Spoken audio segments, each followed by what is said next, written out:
Good morning, good afternoon, good evening from wherever you're tuning in. I want to wish you a fantastic day already. Happy Tuesday. It's the end of January. Here we are.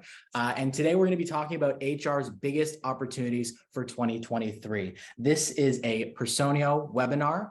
So let me quickly dive into some housekeeping, introduce ourselves, and then we'll get things started. So on today's agenda, we'll do some introductions first. We'll get to know one another, become best friends, of course. Then we'll talk about the top challenges for 2023 ahead, looking at people teams with our special guest here, as well as some audience questions. So we're going to make some time for your questions, whether that's on LinkedIn, Hello LinkedIn, or over on Zoom as well. So without further ado, let's introduce ourselves. So first, this is a Personio webinar. This webinar is brought to you by Personio, and Personio is the all-in-one HR software solution for now and the future that helps to upgrade your people operations. You can find us across 80 plus countries with 1,600 plus team members and over 8,000 customers across Europe. So that's a little bit about who's bringing this great content to us today. So who are we?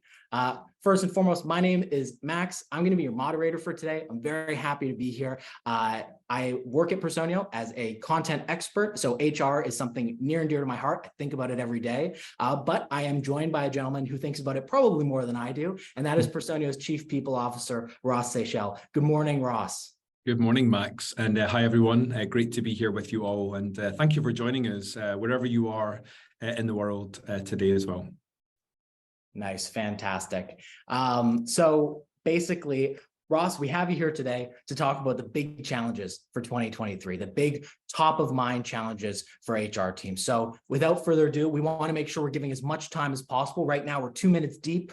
We're ready to go talking about the challenges. So Ross, you and I actually had the opportunity to sit down before this and kind of talk about some of the top challenges that you see. And so for the purposes of today's conversation, we have those as kind of big picture topics, but we're going to be dancing around the topics a little bit, asking some questions, diving a bit deeper, and then we're going to turn it to the Q&A section with the audience so that they can ask questions too for things that are kind of plaguing them right now that they're thinking about. So top challenges. The first one we want to dive into is this idea about quiet quitting. You may have heard about it. It's a bit of a meme at this point.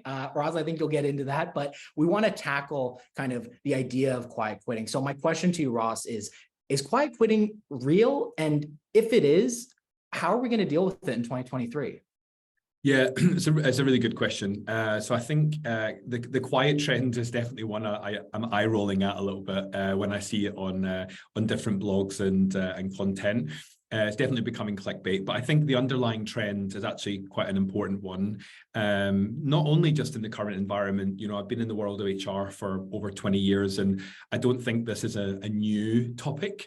I think we see it happening in cycles. And I think the macroeconomic environment has contributed towards this, whereby, companies, across the world, sadly, are having to lay off some of their employees, not just within the technology sector, but wider. And then I think that then creates less opportunity for individuals to potentially move either within their organization or externally, where there's less open roles or less promotion roles as well. And I think it's definitely something that's, when employees become disillusioned with their employer but decide to stay, I'm sure we can all appreciate that's pretty damaging for the company. And both if they're top performers or also if they're individuals that maybe haven't had the impact that they've needed to have in recent times. So I think it's a really important topic, both for productivity, which I know we'll probably touch on a bit later as well, and also just general organizational health and culture, which is obviously the backbone of any successful company. Fantastic. So on the topic of quiet quitting, then I think you're exactly right in that it's become quiet quitting, quiet firing, quiet applying, all that different stuff. Is there a major, in this present context, a major symptom of quiet quitting? Are we seeing something driving quiet quitting, or is it something where it's more of the disease that you have to treat various symptoms of it, or something driving it in this particular moment, do you think? Yeah, I do think the external environment and less opportunities, I think is one element. I think the second part is we're kind of coming out of and in some cases still in different stages of COVID and dealing with that.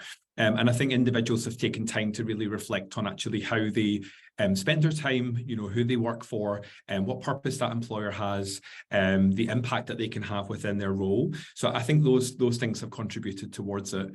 I think for me, like, when I talk to other people in my network or, think about kind of what it might mean at Personio, for example, I always start with, rather than trying to drive in to look at individuals within a team, take my team, for example, who may be quiet quitting, is first of all, I think it's important to take a zoomed out picture. So kind of look at your organization overall. And I think the smart question is maybe asking them why there may be at a macro level things within your organization that may be contributing that you can influence and that you can control, because we can't control what's happening externally right now. We can just navigate it and have, ways to be reactive and proactive. But I think looking internally at a company level, and I think this is where like data comes in. So, looking at kind of your engagement data, however you measure engagement within your organization or employee voice or sentiment. I think looking at your performance data. So seeing where there are, and productivity, where there are teams or areas that are performing well and those that are struggling, and seeing if there's maybe a symptom within there. And then I think attrition data, so looking at kind of why people are leaving, or those that do decide to leave as well, versus those that are kind of in the quiet quitting camp. So I'd probably start there and then go into like a more practical kind of individual level, looking at like actual people themselves.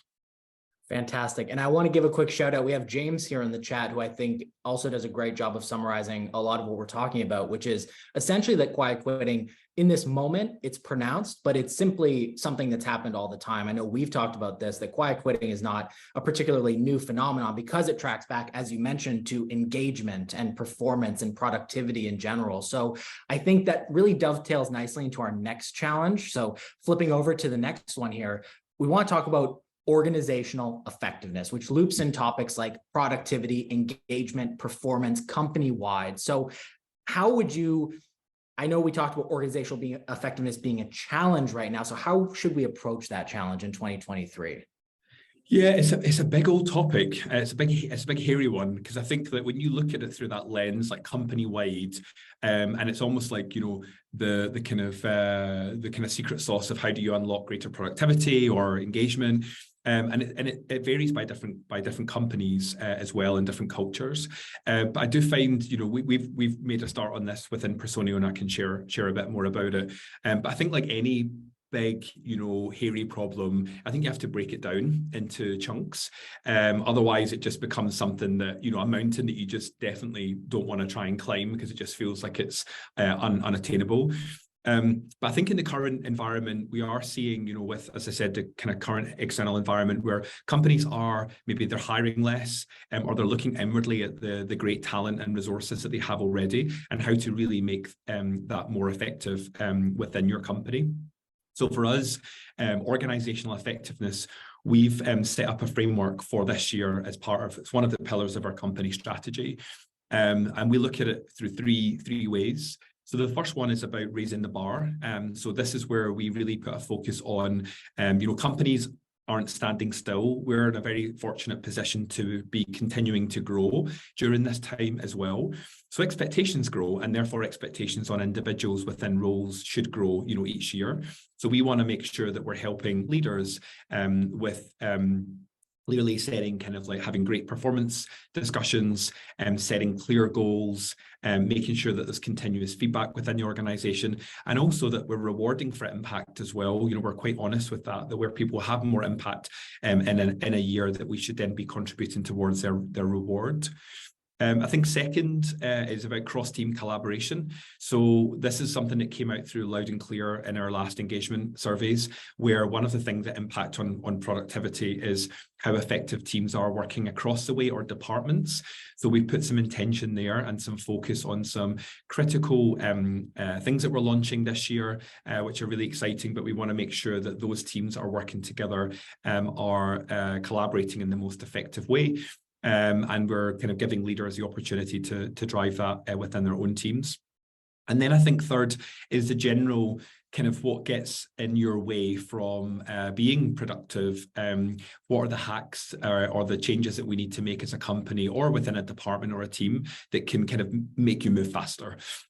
So we've got a few things that we're looking at to help us either reduce or get rid of certain things that maybe don't serve us well now, and that actually distract our people from being able to have the impact that they need to. And sharing the successes of those and measuring the impact. So if we change something, then actually do we get the benefit that we want as well from that, and the individuals get the benefit that they want as well. So that's how we're looking at it this year. So it's a team effort. It's obviously guided by individuals in each area, and we're kind of at the center helping to really drive it as well. Super interesting. I mean, from all of my research and conversations that I have, it often seems that there's often a false perspective outside of people teams and outside of the HR function that HR simply puts up more blockers, more things to do, more forms to fill out, things like that. But actually, it seems like in your perspective, not only in 2023, but in general, it's more that HR is kind of taking away, maybe putting up guardrails, but taking away a lot of blockers that get in the way of productivity in general. But it sounds to me like you can only really do that if you have a really strong North Star of culture and operating principles. Is that fair to say? Yeah, I think everyone has to be aligned. Like anything, like at a company level, you need to make sure that everyone is aligned and on the same page in order for you to have the impact that you need to. I think that, for us this year, number one is one of the priorities for my own team is about how do we streamline and simplify. So we have we look at the kind of people operating model, like people experience. So we look at end to end, how we attract right the way through to when someone becomes alumni of the company. And through that, this year, we're looking at much more around automation and improving tooling. So kind of trying to take away manual process and where things get stuck, and really continue to improve that through our own platform and other technology and tooling. And then secondly, as well, it's about saying, okay, we have a privileged position as a people function that we look across the whole organization. So each other department, maybe finance is another similar team, but from a looking at organizational effectiveness and how things are working and running, we're there kind of as the stewards of that. We can't do it alone. So it has to be, a complete partnership with the leaders of the organization and then all of our employees when we want to activate stuff. And I think that's how, when you want to change behavior or you want to rebuild or keep building your culture, it's a team effort, but it has to start somewhere. And then the momentum comes through, driving that change as it happens. Nice. And, I have to ask myself, what am I doing up here? Because James in the chat here is doing a fantastic job of dovetailing these topics. You should be up here, James. So basically want to go into the next challenge. And I know that this one, the question here kind of works with it because we're talking about rewarding behaviors and values and reward and compensation and development in general. And Ross, I know this is a topic that is particularly close to your heart. I know that you like to talk about it, so I want to talk about it too. And that is kind of, as we think about a career progression or even a reward framework, let's say, how do we distinguish learning opportunities from career growth opportunities when those opportunities may be in a more recessionary environment or just, during a scaling journey, let's say, those career growth opportunities might shrink a little bit and instead you need to emphasize the learning ones. And what can you do when you simply can't promote someone anymore? How do you view that? Yeah, it's a topic that I know that is on a lot of HR leaders and HR teams' minds just now, because it's this time of year that normally, we're having, if you have an annual or a biannual or regular discussions around performance and impact and career, then this time of year is usually when you're starting to have, okay, what does the year look like ahead? Where am I going? It's when, normally salary and other rewards, big decisions are made. And most companies, sometimes they have it also a bit later in the year as well. So it's top of mind. And I think, right now, as we talked about at the top of the call, the current environment obviously is then contributing towards a perceived lack of growth opportunities within organizations. And I think it is also contributing towards kind of quiet quitting, because individuals that may have been planned for a promotion and feel that they're ready, and maybe they are ready, there may not be the opportunity right now for that person to take on the new role. And that's tough because then you're in a position where, maybe you're limited in terms of how many people you can promote, if you are promoting at all during this year. And I think like most companies, we are promoting this year internally, but we expect the number to be, a lot lower. And one of the things that we've been talking about and, trying to focus on internally for a long time rather than just recently is this mindset shift of like, continuing to grow in your role as well as growing for your next role. Now, obviously, like a lot of companies out there, we hire really smart, talented, driven, ambitious people. And when you have those characteristics, then clearly you want to progress. And at different stages of your career, that looks that does look differently. You're not always maybe changing job every 1 year when you get further on in your career, when there's more to master in a job. Maybe early in your career, you are moving a bit quicker. So I think it depends on the makeup of your company. But I think for us, like we focused on how to focus on development and growth within role. And putting some frameworks in place, which I can share if interesting, that will help with that. But also recognize that we are going to have, individuals that are ready for a bigger role, and that we then have to go through, a good calibration process within departments to make sure that we're promoting, the right people into those roles. When obviously, there's multiple for discussion as well. Nice. And I think in tune with the development topic, of course, there's the reward topic. And I think something that James just mentioned in his question or his insight was talking about the idea of rewarding behavior, which I think like values and behavior. This goes back to what we just talked about is, a North Star of culture, of ingrained values and principles, even back to the quiet quitting topic, which talks about engagement in general. So how have you thought about the concept of reward vis-a-vis behaviors or values living? How is that kind of being embedded in organizations? Yeah, so I've been really lucky, before Personio, I've been part of organizations that have had and do have very kind of clear cultures where values or behaviors are really embedded through the company. And where I see it having impact is when you think about reward.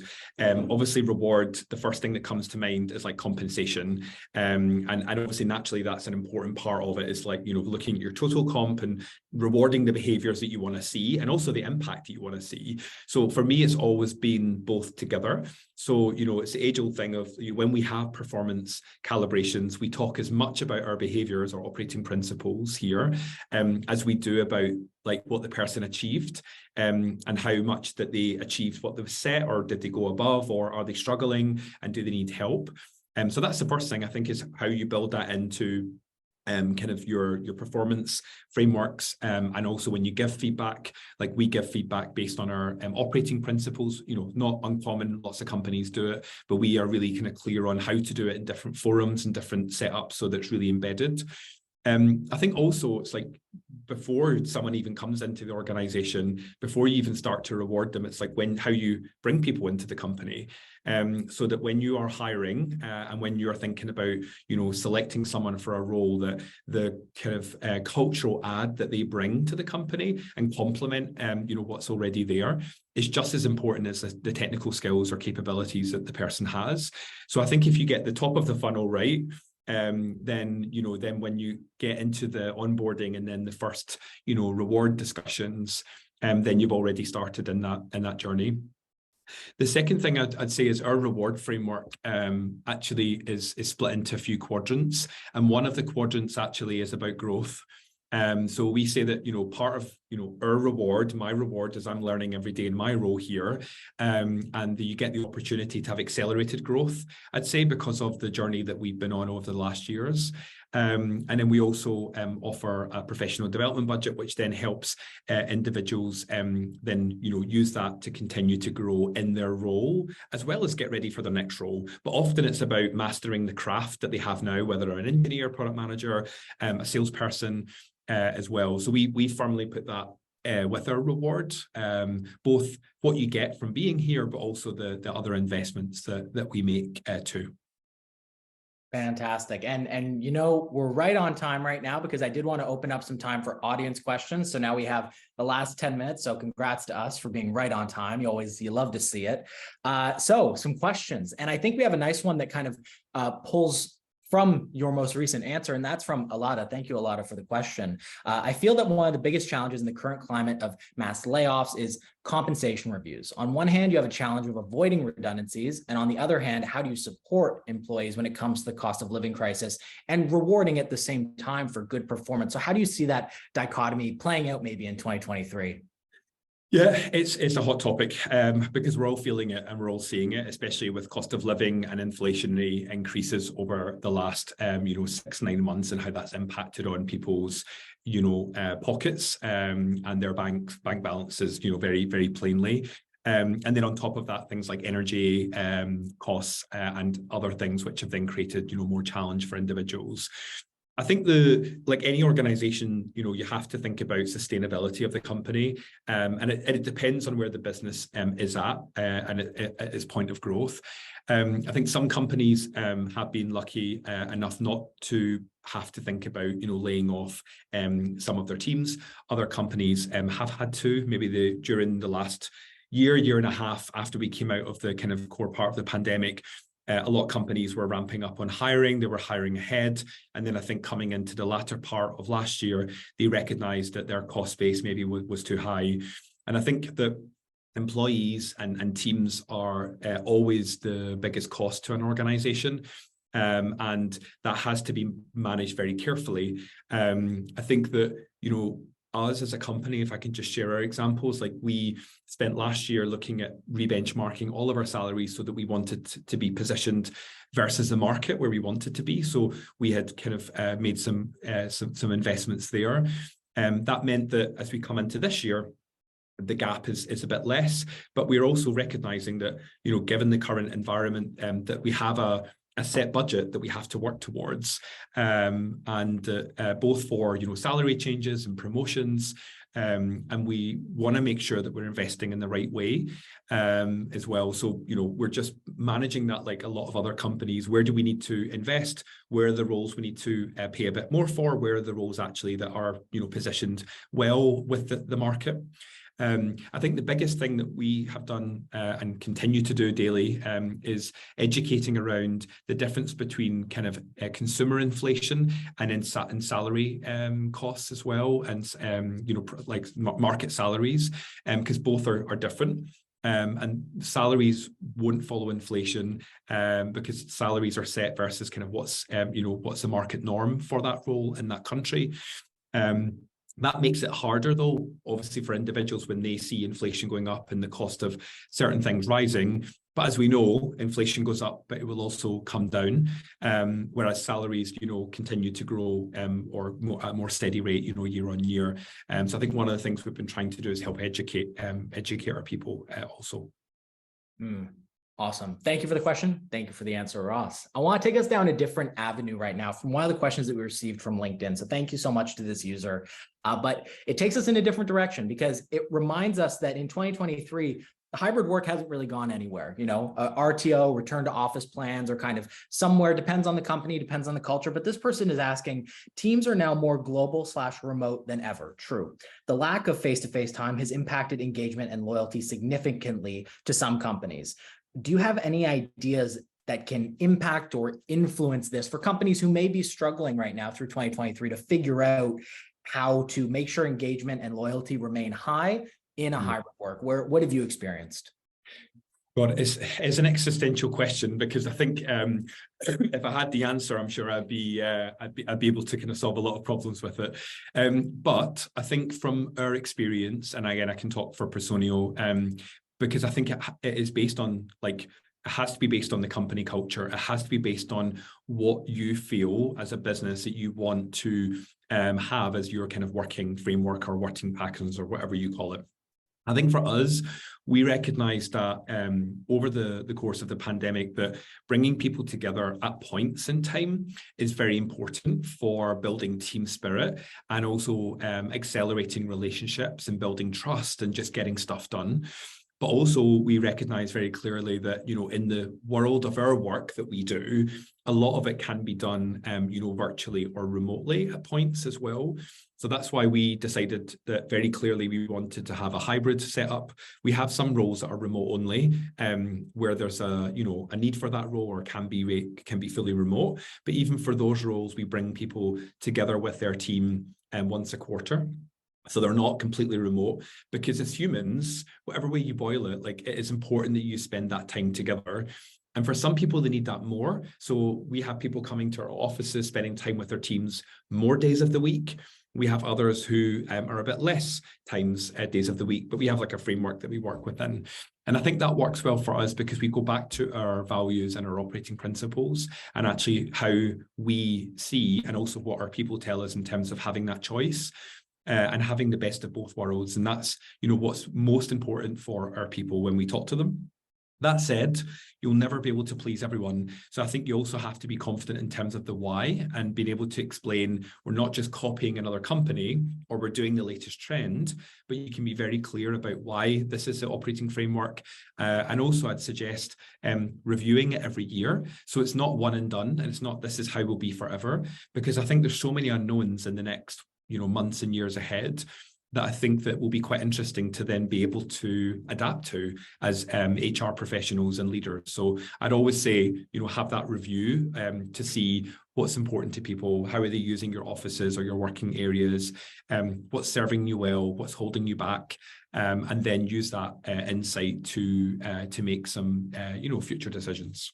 And it seems to me that in a lot of ways, instances of decreased engagement and potentially increased attrition in a hybrid model that a company tries to put in place, it goes back to kind of what you're talking about keeping a high bar for talent, but also a fit culturally, or values fit, perhaps is the better way to put it, for your talent that you're bringing in, so that you're bringing in talent based on the model that makes sense for your values. And that value is basically a seamless fit to remove instances of widespread decreased engagement or raised attrition.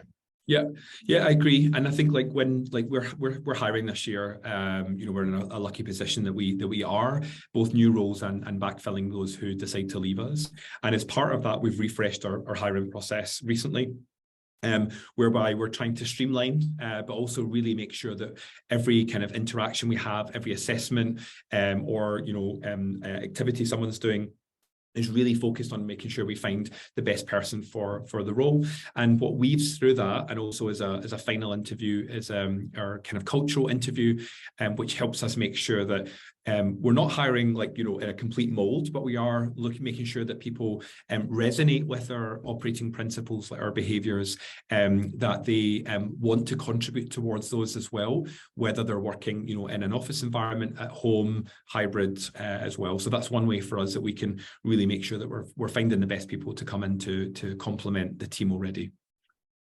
Nice. And with the time that we have remaining, we just have a couple minutes. So thank you, everyone here. I kind of want to talk about taking us home.